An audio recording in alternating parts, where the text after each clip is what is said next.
Welcome to the Dream Journal. From the studios of KSQD in Santa Cruz, the Dream Journal is a weekly show where we explore the power of nighttime dreams through conversations with dream experts and with you. In the words of Carl Jung, who looks outside dreams, who looks inside awakens. Today's music, composed this morning by Rick Kleffel, is called Themosphere. Taking the theme to the atmosphere. There it is.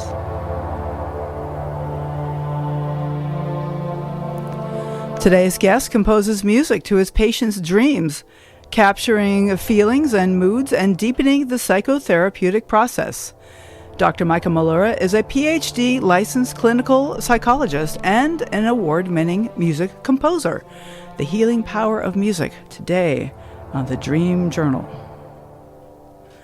I'm your host, Catherine Bell of Experiential Dreamwork, and welcome to the Dream Journal. We are also a weekly podcast. Please subscribe to the Dream Journal. Go ahead and rate and leave a review. But really, most importantly, tell your friends, because this is a mission of mine to get people interested in their dreams and talking about their dreams. So you could tell them you're listening to this podcast, and it would be a way to start a conversation. So you can also find archives at Apple Podcasts, Spotify, or any of those other platforms. Or you can also go to ksqd.org/the-dream-journal. Little voice in my head there. Lovely. Okay, so the dream I'm mulling over is one where there is a bog in a forest, like there's a pump that's a man-made pump that's just spewing water out into the forest where it doesn't belong, and it's making a muddy mess. You know, bogs are wonderful things when they're natural and they have a lot of interest for wildlife, but this is an unnatural bog, and what is that? So I've been mulling this over kind of in the relationship context. And one thing that comes for me is I've been mulling over the difference between, like in a relationship or with a friend, any kind of relationship. If there's some little thing that comes up, I can let it go. And if it comes up again, maybe I need to talk about it. And so how do I find the difference between talking about something that's important versus just flooding the relationship with all kinds of little complaints? Like that's just creating a bog. And so in the dream, there's a man there who's disabling the pump that's creating the bog. And so I think that's good. I think it's good. This is like a bog that didn't need to be there. And maybe this is me like learning to titrate my sharing. I'd like to say hello to our guest, Michael Mollura. Hello. Hello. So Dr. Michael Mollura is a licensed clinical psychologist with a PhD from Pacifica Graduate Institute and a master's degree in performance studies from New York University's Tisch School of the Arts. He composes music to the dream reports of his psychotherapy clients as a way of accessing unconscious material to provide healing pathways on neurological and collective levels. I'm fascinated by this process, and we'll hear some clips later. This therapy draws a bridge between Dr. Mollura's work as a professional award-winning music composer and as a clinician, and is an innovative way to promote healing and well-being for his clients. You can find out about his work at drmichaelmollura.com, and Mollura is spelled Mollura, drmichaelmollura.com. So, Michael, hi. Yes, hi, Catherine. Thank you for having me today. Yeah, absolutely. So I'm wondering if you could start by telling us a little bit about yourself and how you got started with your interest in dreams. Like you're a clinician and you're also a composer. Which one came first? Well, I guess the music came first. I've been very interested in, music and creativity since I was probably around 6 or 8 years old. Mm-hmm. Started composing music early in life. But I would also have to say that, my relationship with dreams goes back that long as well. I had very vivid dreams as a child, and it continued through most of my life, which I would write down and keep a dream journal. and I was always fascinated by them. And it seemed to be like another story paralleling my life, but I never quite understood the power of the dream images really until I started doing my own personal therapy and work with Jungian based or depth psychological approaches to the unconscious. I love that idea that dreams are stories that parallel our life, because there is something about that. There's some way that the dreams are kind of like my life, but they're not the same, and they have maybe different information, a different perspective, and so then how about when did you start to combine the two, combining? Yeah, that came much later, I guess, within the intention of it being a psychoanalytic tool. Though I would say early again in my life, I was composing music to dream images. I would compose music throughout my life, and people would say, "What was your inspiration for that?" And I would sometimes even say, I had a dream the other night, and it felt like this. And so it started with that. Then it kind of got accented and manifested through my love for art, particularly surrealistic art. And then it gradually built my interest in theater. And when I say theater, I don't mean Broadway or Ibsen or Chekhov type theater. I mean experimental theater that I was exposed to living in New York City, particularly by like in the downtown areas and warehouses. And it was theater that attempted to explore the unconscious through images. And I would sit there and just hear music all the time. Like in your head, you mean? Yeah, in my head. And then I would want to go home and kind of try to put it into some sort of language that would make sense to me. I was also extremely inspired by composers like John Cage, who basically came up with the idea that dreams are music, and music can be noise.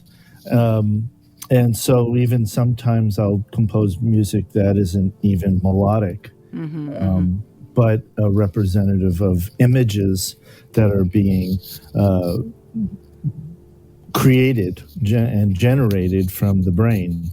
And from the unconscious. So, well, that's one thing that really struck me about the clips that you sent me to listen to of some of these dreams that you have set to music. They kind of given them a soundtrack, and you really captured the mood of the dream, like maybe in a way that the dreamer himself doesn't even recognize. And we'll get to some of those clips in a moment. But I want to say this. So then you got into psychotherapy, and then.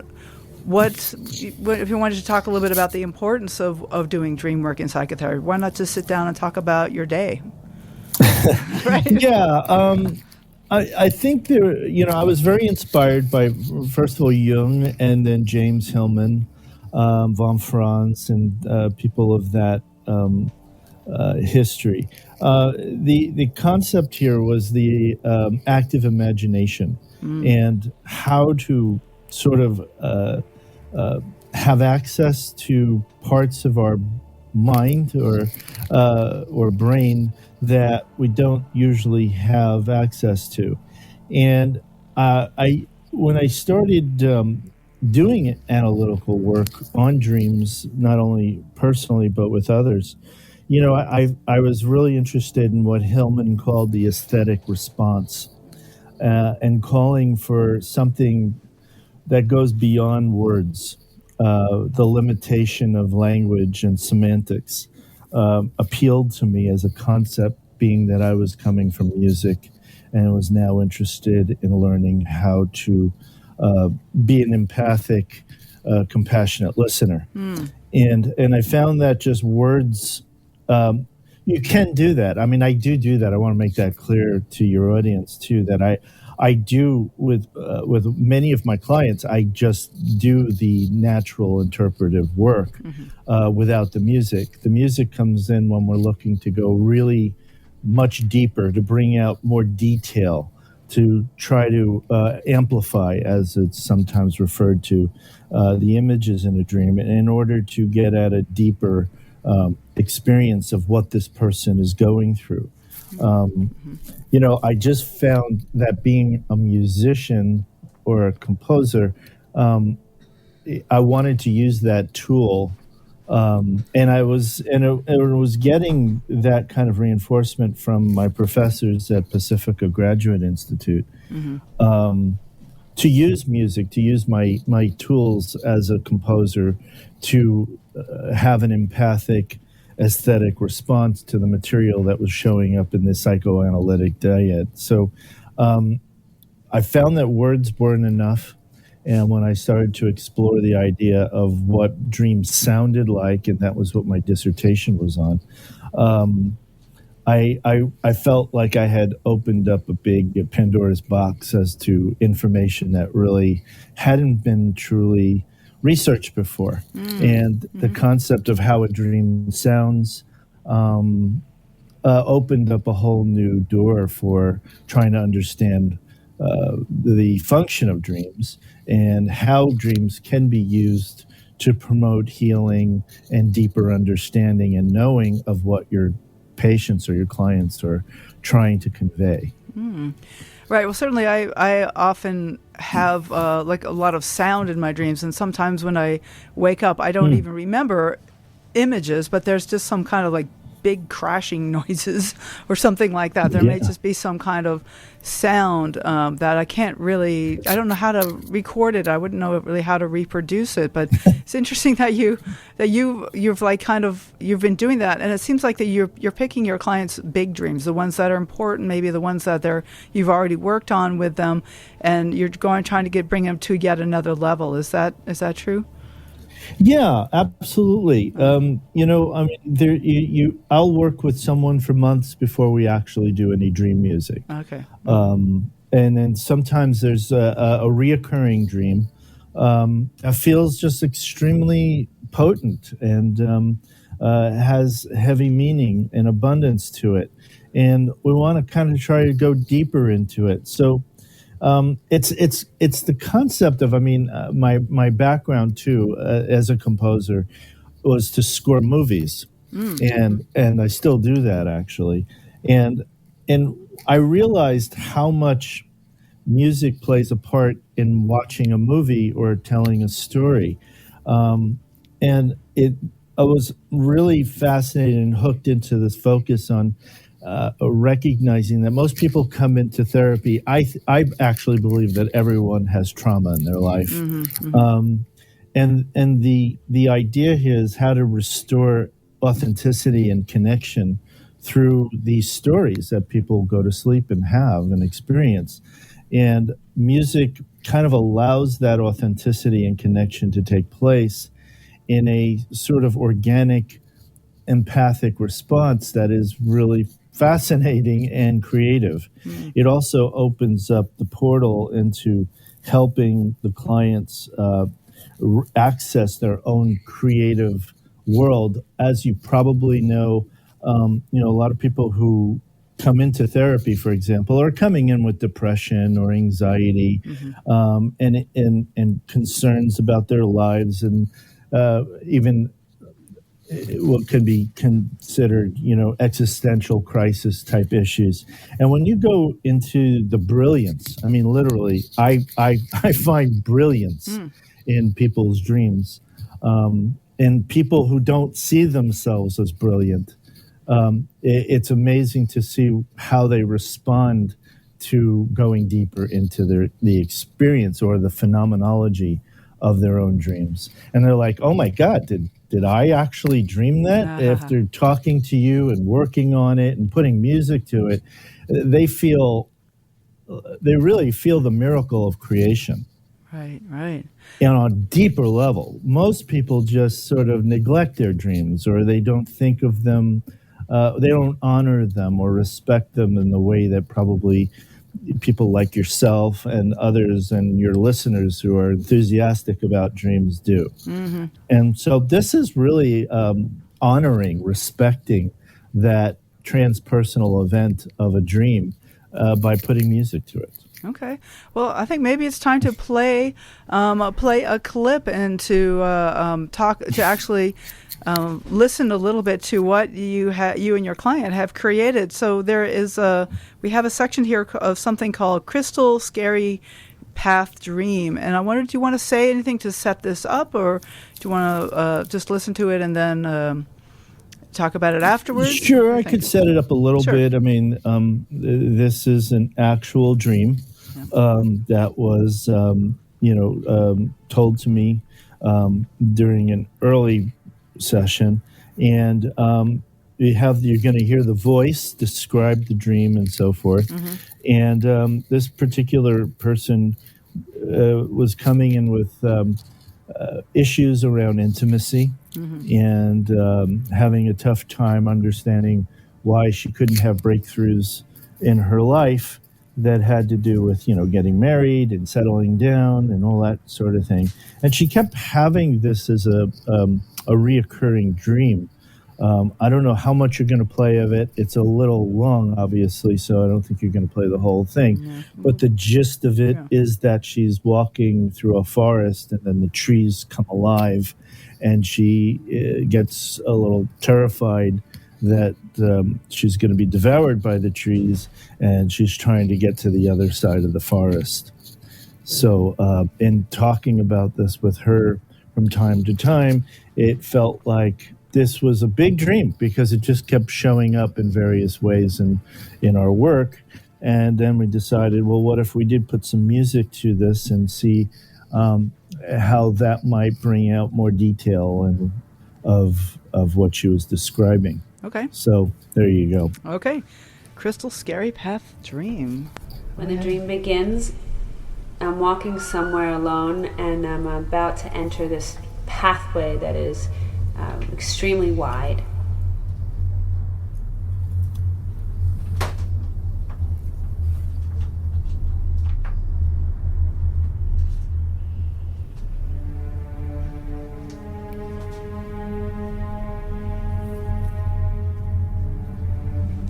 To each side of this path, there are these extremely tall, ancient trees. And the trees are huge, massive and brown.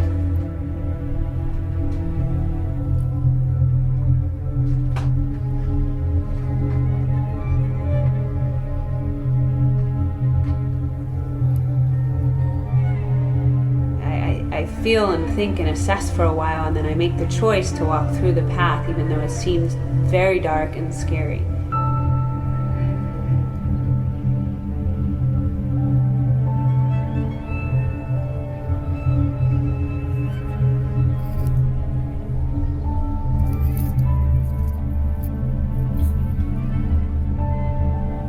So as I walk slowly down this path, I feel all the trees are moving. Slow at first, and then they speed up, but it feels very dark and very heavy and very scary.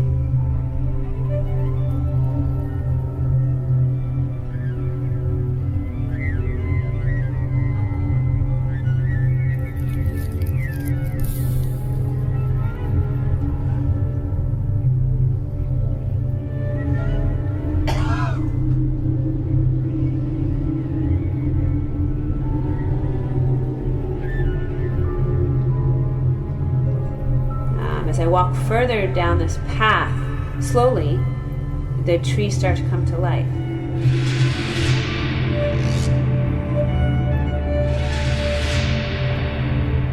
I start to see that the trees have hands and indistinguishable faces. The branches, they start to act as arms, and they start waving and moving, and I hear the wind.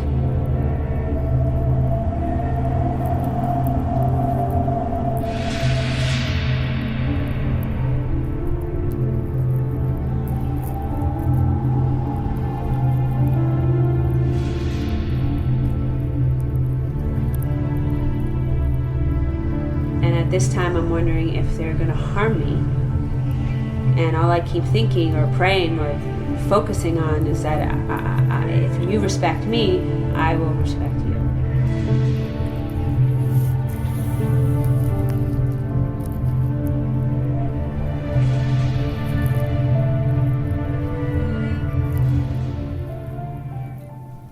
Okay, so there's that moment. If you respect me, maybe... if I respect you, maybe you will respect me. I mean, that's beautiful. I was just really struck by it. It's like really is like a movie soundtrack. Yes. Yeah, it's really all about allowing each image to breathe. And when I say image, I don't know if you know what I mean, but it's like the path, walking through the path is an image. Right. The branches of the trees coming alive, that's an image. Her making a choice to walk further into the forest is an image. And in this kind of work, what you do is you sort of emphasize the images. And I go through that system of doing, what Freud called, free association, and Jung used it as well. And with each image, they'll come up with their own associations to it, and then it kind of starts to tell a story of some kind. And each image, I find, has its own vibration and its own music. And this is what I do when I score movies as well. I'm going to ask the director, what's the mood of the dream? What's the mood of the story? What is the affect? What is the person experiencing?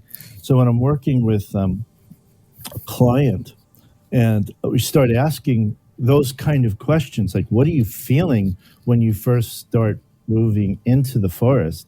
We're kind of really meeting them in a place that they wouldn't normally go. Because I'm trying to get detail. And then I get it. And the music starts to unfold. Now, I think one of the pieces that's really interesting here is that in order to recreate the sound of the music of the trees moving, I use the cello, which is made of wood. Right. And I had a cellist kind of go up and down the frets in the frame of it in order to create this eerie sound of almost like wood coming to life.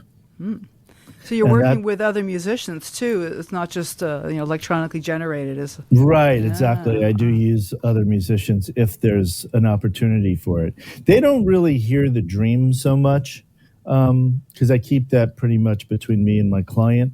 But, it's almost like when I go to musicians from scoring a movie, they don't need to necessarily see the movie. I just tell them what I'm looking for. Right. And then, I might call a cellist and say, hey, listen, I want wood to come to life, or I want the branches to come to life. What's a way we could do this? And when we came up with that sound, it really just seemed just absolutely perfect. Oh, yeah, it makes my skin crawl. It's like, whoa! Yeah, and it's great that it isn't, computer generated, and that it really is a cello. And then each instrument, you hear piano, and even the sounds that come in, the wind, that's another image, and you're animating the images in this person's dream, and the experience was just extraordinary as you see them come alive and the dream comes alive. And what is the impact on the client? Like after working with this, because it's a collaboration with the client to create this piece of music, and what did you see, like this particular client or in general, like what do they get out of this?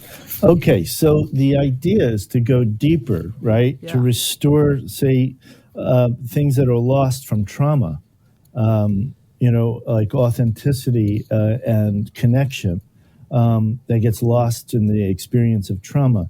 Now, dreams are often projections of one's trauma.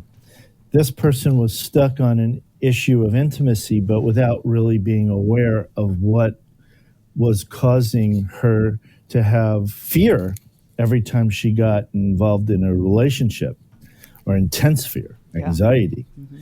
And this dream started off as just, okay, it's a fear-based dream about walking through a forest in fear the organic world she's walking in coming alive. But when we start putting music to it, what I do is I have them close their eyes, listen to the music, and just start free associating what they're seeing and what they're feeling when they listen to the music. And what we started getting was a story that activated a neural pathway to a memory this person had when she was a kid. Yeah. And there was a time when apparently she was about 8 years old, and she was asked to stay with her father after a divorce, and she wanted to be with her mother, but the father was the one she had to stay with, and she wasn't feeling comfortable with the situation, and the father decided to have friends over and told her to just go to her room and stay there by herself until and to not come out while he had friends and was having a bit of a party downstairs. And she had a time when she was thirsty and needed a glass of water, so she went downstairs to get a glass of water. And as she was walking through the living room, there were all these grown-ups around kind of doing things that she probably shouldn't have been exposed to. And she felt very scared and insecure, and she just wants to get to the kitchen in order to get her water and then go back to her room. And when her father found her, he got upset, and yelled at her and told her to go back to her room. We realized that the experience of walking through the living room was kind of like walking through the forest. Ah, right. Uh-huh. And it was like the tall trees are like the grown-ups that were in the living room. And those are the images that were coming out of the music as she was listening to it. She did not make these connections when we first started talking about the dream. And she realized that she was reliving this moment in her life that was absolutely terrifying because she was involuntarily told to stay with her father, which became a bit of a trauma for her. And when I asked her if she's really processed some of the material that led back to her parents' divorce, she would say, yeah, I did some work on it. I thought I was over it. Apparently it wasn't. And the dream brought out her real story, which is that she's terrified of intimacy and fears putting subsequent possible children in a divorce situation like she was. Right. And it really opened up the room for interpretation of what happened to her at a moment in her life when she lost authenticity, authentic expression, because she wasn't going to tell her father how she felt. And she felt disconnected from the masculine and felt forced and voluntarily, compelled to have to do certain things when in a situation that was just intolerable. So there was an opportunity here for really a wonderful kind of healing, to have insight into your own history this way. And the music, again, according to her and our conversations, allowed her an openness, a freedom, and a creative, it's like she felt like she had become an artist. In this experience of putting the music to the dream. And it was collaborative, and it was empathic, and it was a really interesting transpersonal exchange to try to get at something that was invariably clinical. Right, right. In order to find healing. So it really, it was a breakthrough. It ended up being a real breakthrough moment for this person's work. Ah, wonderful. Thank you so much. This is Dr. Michael Mollura. You're listening to The Dream Journal, and we're going to take a short break, and we'll come right back. And I am really captivated by this process here. Now, as I'm imagining my own dreams, I'm picturing a soundtrack to my own dreams. Mm-hmm. So this is wonderful.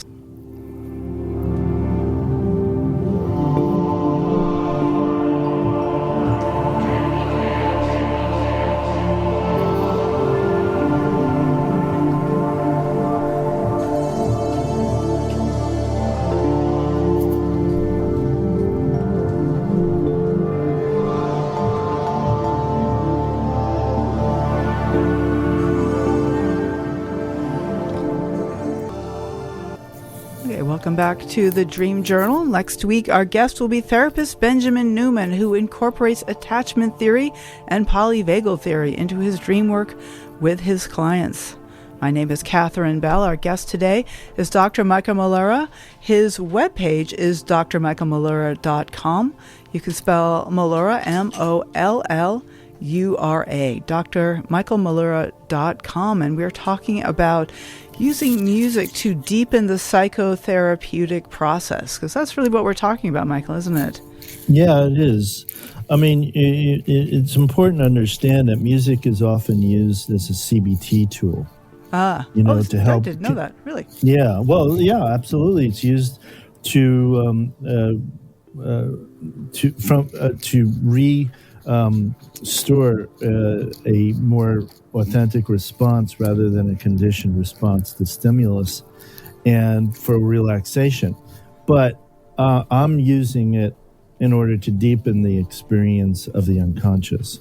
Right, so not just to avoid, not to, in fact, the opposite of avoiding emotions, just to, right, to go deeper into them. Right, exactly. Yeah, I'm not so interested in conditioned responses to what's going on. I'm more interested in the authentic response. Right. Well, my collaborator here, Rick Kleffel, who creates this music in the background, just handed me a note that his take here is that music transmits information for which words are inadequate, and I think that really says it very well. Absolutely. Yeah. It's a very common semantic problem. That a lot of writers like Roland Barthes has written about, and Benjamin and so forth, and it's just this problem of language being limited in our ability to express ourselves or even be received. And music just allows a bigger amplified response. Yeah, do you have any sense about what that is? Like, is it that, dreams kind of hit the unconscious, and music too? Is there a way that music maybe hits us at a below the conscious level? Yeah, well, that's actually what John Cage, the composer from the 50s and 60s, was getting at, that music tends to lead us deeper into the psychological. He literally used that word. And the intention of music is to affirm life experiences, not to bring so much order out of the chaos, so to speak, but to allow us to wake up to the very life that we are living through musical sounds. And I think that's what we're doing when we're dreaming as well. There's this involuntary psychic process that's allowing the human experience to be creative and symbolic and sometimes terrifying. And we want to be able to understand what it's trying to communicate. And music, I think, just like dreams, just speaks to that deep internal world that keeps eluding us most of the time in our conscious minds. Right. And that's I'm just like I'm just have this image kind of the conscious mind skittering along across the surface, where there's this more activity at the unconscious level, and music and dreams both tap into those deeper levels and can bring it into consciousness. Yeah, it's also a way of, for me personally, music also is a good answer to the problem of recall. Oh, say more about that. What do you mean? Well, a lot of people come in and say, I don't remember the details of a dream, or they don't remember a lot of things that go on in a dream. And then they, they'll write it off as just being sort of an abstraction. This particular dream we just listened to or talked about moments ago, when we started listening to the music, she started seeing more details. And one of the key details that opened up the interpretation of that dream, for example, and this is the problem of recall. She didn't recall this at first. But then with the music, she realized she was wearing red shoes. Oh, whoa. So it's like Dorothy of Oz, Wizard of Oz. Right, exactly. Wow. And that opened up a whole great deal of information because the red shoes. What do you associate to the red shoes? You hit it on the right there on the nail there with Dorothy. But she remembered seeing Wizard of Oz around that time in her life. And she was wearing red shoes at that time in her life when she was like 8 years old and where that event took place. So we were able to kind of lock down even the time period in which she was reliving in this dream symbolically through an extra detail that she had left out. And it came up through the analysis. Wow. Okay. Something super specific. And as you said, that brought it back into one particular memory. Now, not all trauma dates from one particular time in our life. Sometimes things can be recurrent and all that. But there's, I love that really made it so specific. Yeah. And even like she said, at first she said that the dream felt more black and white. But when the music developed, she said she was starting to see more colors. Well, it's a very impressionable age. And I remember that movie, too. I don't know what age exactly, but, it's a remarkable movie. Yes, it is. I actually recently just saw it again. Okay. It was very dreamlike itself. It really is kind of like she's having a dream during the entire... And the dreams are in color, whereas her everyday life in Kansas is black and white. Exactly. So there's a lot of transference with Dorothy here. So tell me more about transference. Is that like picking up on the movie? Is that, or what do you mean by transference here? Okay, so in psychotherapy, there's something called transference, which is like what's going on between the patient and the therapist. You can have a positive transference or a negative transference. Right. Some people hate their therapist, or they're having a negative response to their therapist. The same thing with a dream. You can have a negative interpretation of a dream or a positive. So the transference speaks into how one is reacting or responding to an image. Okay, so when we talk about the transference, we're talking about how the person is responding to the therapist in a way. Do they feel comfortable? Do they feel unsafe? Do they feel threatened? Or do they feel comfortable and open and vulnerable? Right. I just had this flash, and I don't know if that's what you meant, but I had this funny thought about transference to the dream. Like, do we trust our own dreams? Because in some ways, that's the therapist in a way. Exactly. Okay. Yeah, very much so. And that's, good point. Because that's what you're trying to get into. What is the transference, not only with the therapist, but really what is the experience? What is the dream? There's a great book out there called Tending to Dreams or Dream Tending by Eisenstadt. Oh, yeah. He's one of the original creators of Pacifica Graduate Institute. And his work calls for the therapist to ask the dreamer, what is the dream asking of you?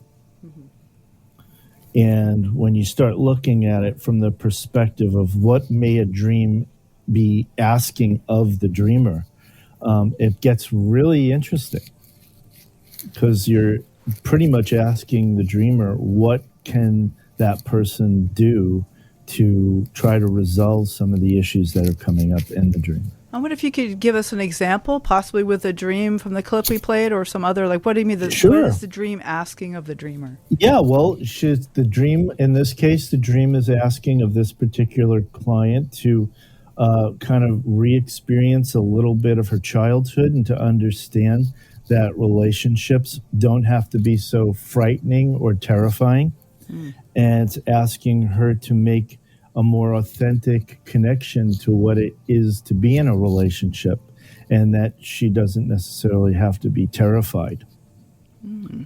And that's in the face of intimate relationships. And that person thereafter actually did have some breakthroughs in the world of intimacy. Okay. Right. So what they're asking is awareness that this issue is still there, and not just awareness of it, but feeling into it, so that she can move beyond it. Yeah, and there's a wound, right? Yeah. There's a wound there that's beckoning to be healed. Yeah.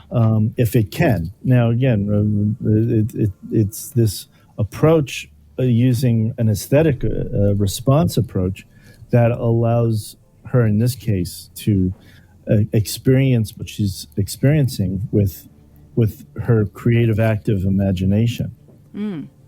Well, and certainly the music can really deepen that experience of the dream. I was fully immersed in the dream just listening to that piece, and I can imagine if it was my own dream that it would be all the more profound because it would be touching on all the neural pathways that led to the creation of that dream. Absolutely.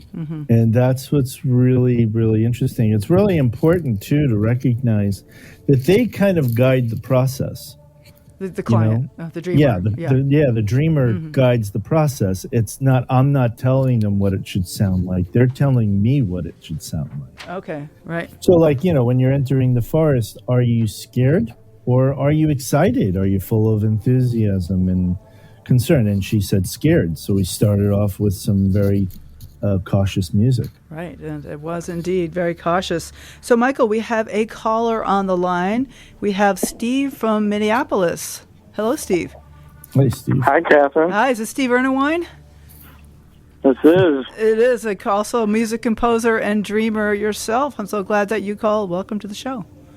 Nice. Yeah, thank you for having me. I've been loving this conversation. It's something that's so close to my chest, and I wish my kids weren't so hyperactive this morning. I would have been able to pay more attention. No worries, no worries. Well, yeah, I love. I'm just so thrilled to hear somebody else talking about this, and this is coming from a different angle than I even have been using dreams and music. So I've just been so fascinated hearing you talk about your therapeutic use of it. Thank you, Steve. It is unique. I haven't heard anything quite like this before. Yeah, I believe I'm the only person who's doing this. Again, a lot of people have talked about it. Even Sufi musicians and composers have talked about dreams and music. But on this clinical level, when I did my dissertation, for example, there really wasn't a whole lot of evidence of anyone doing something this specific in terms of working with dream images with music in a clinical way. Yeah. Now, a lot of people have put music to dreams, Absolutely. just like probably Steve, you have, and I have before. Absolutely, yeah. But this is a little different because we're literally trying to open up a door for healing and working in a clinical container to provide some deeper way of understanding what a dream is. Absolutely. So, Steve, Yeah, that's so fascinating. go ahead, Yeah. Steve. Steve, what's coming up for you around this idea, Steve? Well, what I think is most surprising to me is that, so I guess I write my own music based on dreams. They'll give me like lyrics or chord progressions or song concepts or song titles. There's like a whole different array of ways that the dreams kind of lob things at me, and they act as these really beautiful access points for me to tap into something that on the surface I'm not even expecting that I'm about to dive into. And it's such an intimate and beautiful process, and it shocks me every time. But the thing that I'm really surprised with is that my own podcast that I do, I create instrumental music for the interview, and a lot of times I'll add the music during the person's retelling of their dream, and I didn't even realize that in some unconscious way I'm doing kind of what you're doing, and I think it's given me a whole different way to like look at the work I've been doing on the podcast. Sure. That's so true. That's the Dreams That Shape Us podcast that Steve does so beautifully. And nice. I'd love to hear that. yeah, you should check it out, Michael. He does. Steve puts this kind of does the soundtrack thing while the dreamer is telling the dream. And now, Michael, you add the variant of putting a big spaces while the dream is speaking, and so that you can kind of imagine the scene, and so kind of gives it a little more depth to it. But yeah, I think Stephen, I think you've been kind of doing something similar. I think I'm if I'm understanding correctly too, though, Steve, you're a composer, right? You're not a clinician or anything like that. No. Right. So that's the big difference. Right. It's the concept of, I mean, he's very passionate and excited about the idea of music and dreams and surrealism, and as a lot of great composers have been. I'm literally employing this as a clinical tool, and making the very important, bold statement that dreams are not random, and they have deep meaning, and if they're received with creative response, like again, another way of doing it, there are colleagues I know who do this with dance. There's people I know who do this with artwork. Carl Jung's Red Book is a perfect example of how artwork and dreams can help someone avoid going psychotic in certain situations. Here we're just using the music as the aesthetic response to allow for the dream to breathe in a different way, just the way movies do. And they do. The music, if you really tune into the music in a movie or a TV show, that you may not even be consciously aware of it, but if you tune into it, it really enhances the moment so much and really brings out a certain mood. Right, and what's really important about that, though, is that if it's done, I think, I'm a little critical sometimes of how composers interact with images in cinema, but generally, you're not supposed to, get too obvious. Right, right. Allow the story to tell itself, and allow the director to tell whatever story he or she is trying to tell. And it's about the other person. It's not about you. Like, I do composing for myself, and that's one thing, where I'm just creating music for my own pleasure and expression. But when I'm working on a movie or a dream music piece, it's about the other person. It's their dream. It's their movie. It's not my movie. I may say, hey, I thought that scene was supposed to be funny. That would be different. But they're like, no. We want dark music there. Okay, they're right. They're right, right? And there's no right or wrongs here. But what's interesting is you got to get the narcissistic element here out of the way. You got to get yourself and your own ego out of the way to do this kind of work. Michael, I've got a quick question. Do you ever have you done this with your own dreams? Have you made a soundtrack? Oh yeah, absolutely. Okay. That's how this all started. I'd say. And then I met up with an incredible writer and professor named Dr. Robert Romanishin, who heard me composing music while I was at Pacifica, and he was like, "What are you doing there?" And I'm like, I'm composing a piece of music based on one of my dreams. And he goes, "Oh my God, have you ever thought about maybe doing that in a clinical way and putting it into your research work?" And I was like, that's what I'm hoping to do. And he became my chair on my dissertation. Wonderful. Hey, Steve, do you have any last minute things before we say goodbye? I don't know. I feel like I have to we'll have to connect outside of this and talk more. Please do. Feel free to send me an email or something, and and to send me a link to your own podcast. I'd love to hear all about what you're doing and what you're putting out there. Excellent. Thanks. Yeah, that would be great. Thanks so much for calling in, Steve. Yeah, thank you. Yeah, no problem. All right. Take care. Bye. Bye. So, in fact, that was a nice segue to ask me to ask you, Michael, how can folks get in touch with you? Well, you can send me an email at michael@drmichaelmollura.com. It's drmichaelmollura.com. Or you could go to my website. I'm also, there is social media out there for Dr. Michael Mollura. And I'm very open to receiving messages or requests and inquiries. You mentioned events, and do you have some events upcoming, or you have like a email list where people can find out about upcoming events? Yeah, I'm so bummed. At the moment, we don't have anything particularly planned. We just did a dream music concert where we do this live. What's when 40 plus people show up in a room, we pick or select 5 or 6 people to volunteer and share a dream into a microphone, and then I have world musicians standing around. We start to improvise music. And it's really a fun, interesting, thoughtful, introspective event. We've had a lot of healing experiences in these events. Also, it's very entertaining. And we do these concerts periodically.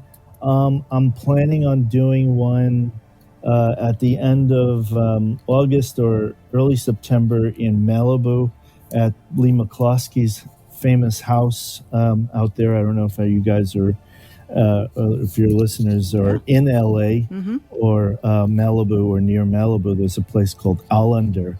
It's a house that puts on all kinds of consciousness events. And we're looking to do something like that in August or September. We just haven't locked down the date yet. Wonderful. Well, and people can get on your email list by going to drmichaelmollura.com. Yes, okay. Exactly. So I wonder if you have any brief parting encouragements for our listeners. Absolutely. And it's the most obvious, which is to pay attention to your dreams, recognize that they are an important part of your consciousness, part of who you are. There's work that can lead to your transformation in so many different ways, and don't be afraid of them.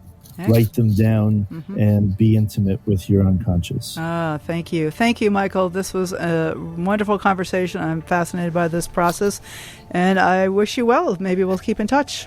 Absolutely. Thank you, Catherine, for having me and for doing this podcast. It's very important for us dreamers to have a place to turn to and talk to. Absolutely. So glad to have you on the show. Thank you very much. All right. Bye. Be well. Bye. So thanks for listening. The Dream Journal is produced at the studios of KSQD in Santa Cruz, and it's live every Saturday at 10 a.m. Pacific. You can listen in at ksqd.org. The podcast is released on the Monday after the show. Keeps us growing when you subscribe, rate, and review. I am Catherine Bell. You can find out about my dream coaching practice at experientialdreamwork.com. You can email me at catherine@ksqd.org, KATHERINE @ksqd.org. You can follow Experiential Dreamwork on Facebook and Instagram to find out about upcoming shows. I'd like to thank Rick Kleffel, engineer and music creator. You can find that ambient music at pandemia.com. Thank Tony Russamano for the phones, Eva Milady for audio editing. The intro music is Water Over Stones, and the outro music is Everything, both by Mood Science. Tomorrow morning when you wake up, take a minute to write down your dream and bring it to the next Dream Journal.